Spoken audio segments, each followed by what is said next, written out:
की एक सजा, गुस्ताख नबी की एक सजा। প্রিয় শ্রোতাবৃন্দ ও দর্শকবৃন্দ, এই ভিডিওর মধ্যে দেখলেন যে সৌদির বড় ইমাম, সৌদির যে বড় ইমাম সে ঈদে মিলাদুন্নবী পালন করছে কেক কেটে ঈদে মিলাদুন্নবী পালন করতেছে। আর এদেরই শিশুরা বা শয়তানের কিছু কর্মচারীরা এরা ফতোয়া দিচ্ছে যে ঈদে মিলাদুন্নবী পালন করা বেদাত, কোন হাদিসে আছে, নবী কবে পালন করেছে। এই যে আপনার আমাদের ভারতবর্ষেরই একজন মোটকা মৌলবি আছে, সে খবিস, সে শয়তানের কর্মচারী। এই শয়তানের কর্মচারী সে বলছেন যে ঈদে মিলাদুন্নবী তো পালন করা শরিয়াতে জায়েজ আছে কি নাই, মানে ওকে প্রশ্ন করেছে। তো বলে হাদিস কোরআনে দলিল দাও। তো বলে হাদিস কোরআনে তো দলিলই নাই, তো তুমি জায়েজ তার দলিল দাও। তো বলে না জায়েজেরই দলিল নাই, জায়েজেরও দলিল নাই। জায়েজের দলিল আছে, কোরআনুল কারিমে আল্লাহ দলিল দিয়েছে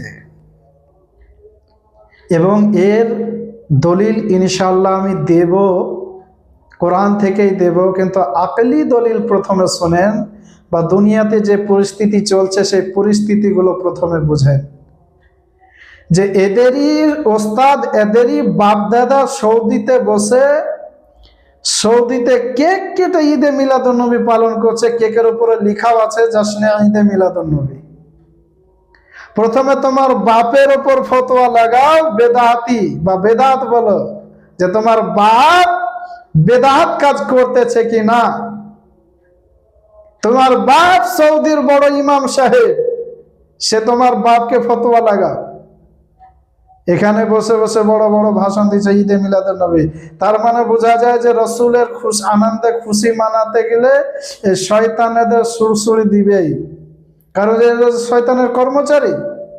আর শয়তানের কর্মচারী শয়তানের কাজ যদি না করে তাহলে তার চাকরি থাকবে? চাকরি থাকবে না। এই জন্য এই শয়তানের কর্মচারীতে শয়তানের মতন মুসলমানদেরকে উংলি করে বেড়াচ্ছে যে ঈদে মিলাদুন্নবী পালন করা যাবে না, এটা বেদাত, ওটা বেদাত, এটা শিরিক, এইরকম করে বেড়াচ্ছে। এদের ভিডিওগুলো দেখবেন, এদের ভিডিওগুলো দেখবেন, সব শরীয়ত বিরোধী কথা।